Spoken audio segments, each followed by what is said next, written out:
Salut YouTube, j'espère que tu vas bien. Petite vidéo de mes lectures du mois de juin. Je t'avoue qu'il n'y a pas grand chose de neuf, mais par contre il y a beaucoup de choses qui vont arriver dans ma pile à lire. Et j'ai pas mal de lectures que j'aimerais bien faire. Maintenant j'espère juste avoir le temps parce qu'on part 3 semaines en vacances, donc j'avoue que je suis pas sûre d'avoir énormément le temps de lire. Mais bon, on va essayer d'y arriver. Première lecture, donc je t'en avais parlé à la fin de celui d'avant. C'est Ruine 3, donc c'est la conclusion de la trilogie de Sophia Loren.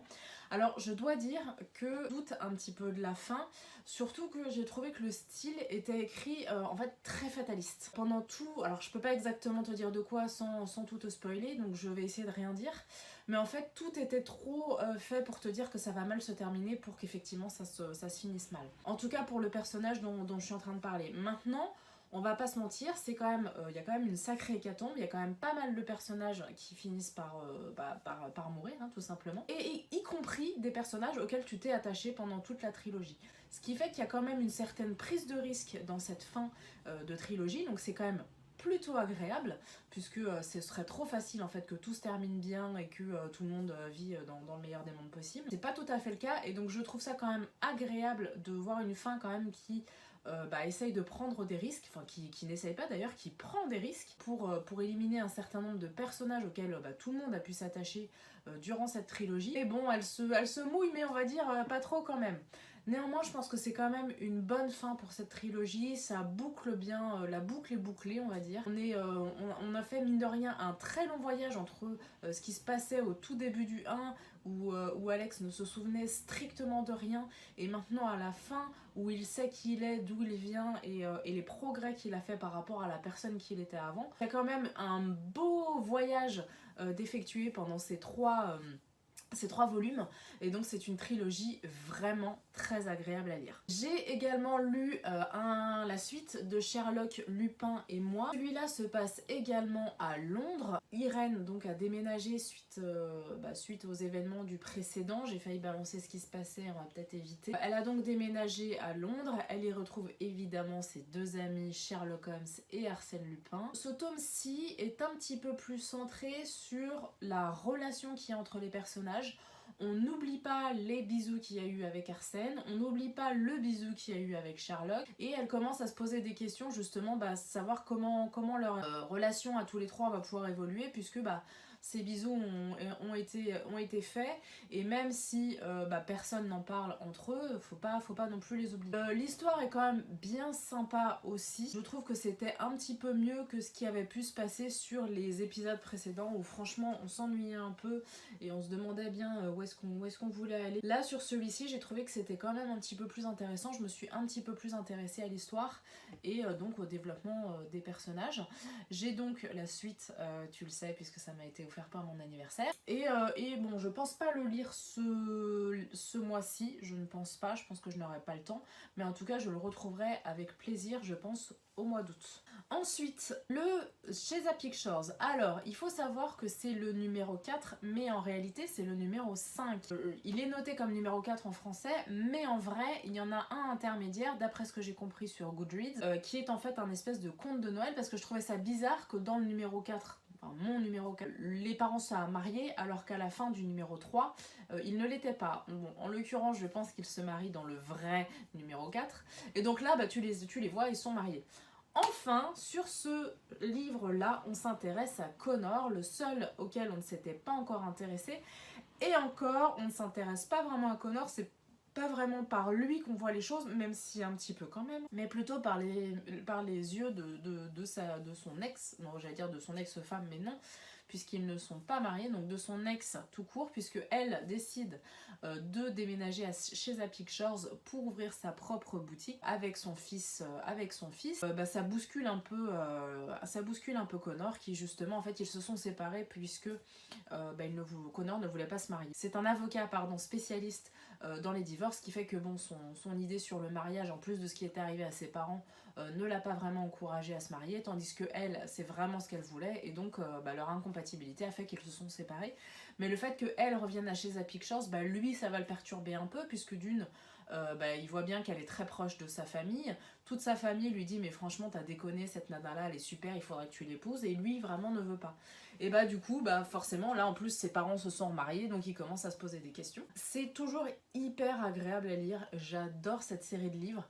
Vraiment là c'est extrêmement différent de la série, on n'a plus rien à voir du tout. Connor, enfin voilà, l'histoire de Connor est vraiment pas du tout la même, puisque Connor n'est pas du tout papa dans la série. Vraiment là on n'a plus rien à voir avec la série, mais néanmoins c'est quand même agréable de lire cette saga.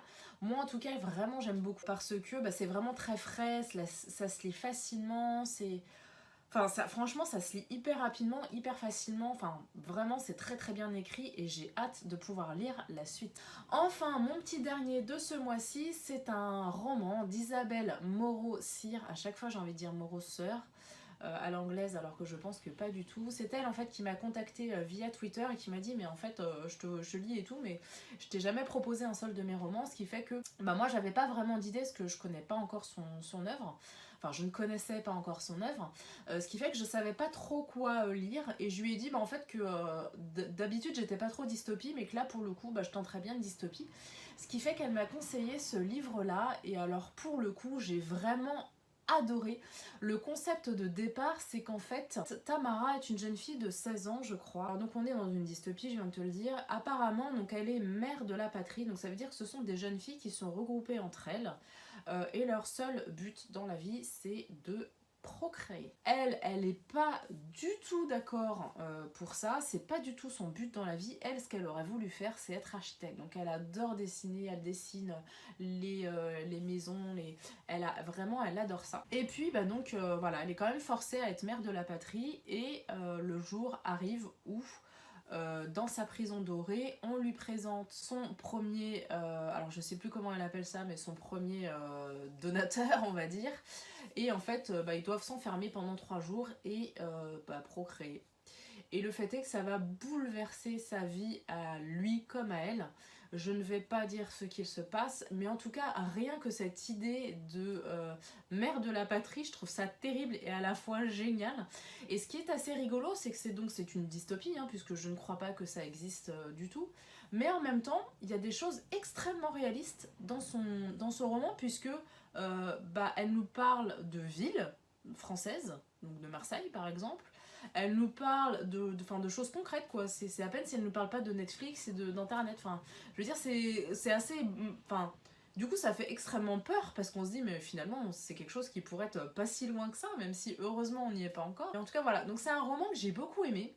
J'ai beaucoup aimé le principe de ces espèces de castes. C'est un peu comme dans les différents dystopies que j'ai pu lire, que ce soit Divergente ou même les Hunger Games que j'aimerais bien lire aussi. J'aime beaucoup cette idée, j'aime beaucoup aussi l'idée, alors je vais essayer de pas trop en dire, mais voilà, la façon dont se déroule l'histoire, je trouve que c'est quelque chose qui correspond beaucoup.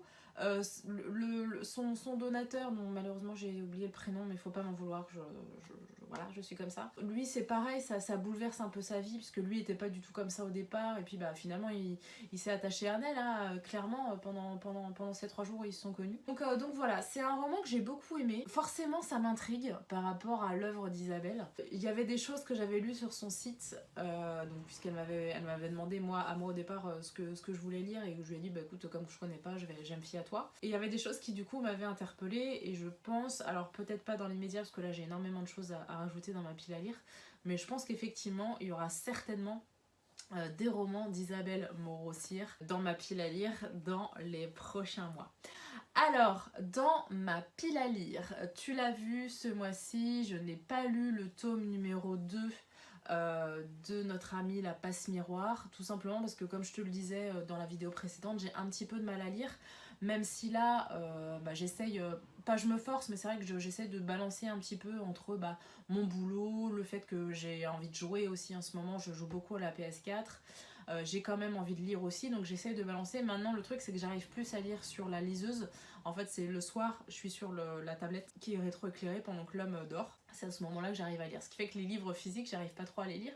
Mais bon, comme là on va en vacances, j'espère pouvoir prendre notamment donc La Passe Miroir.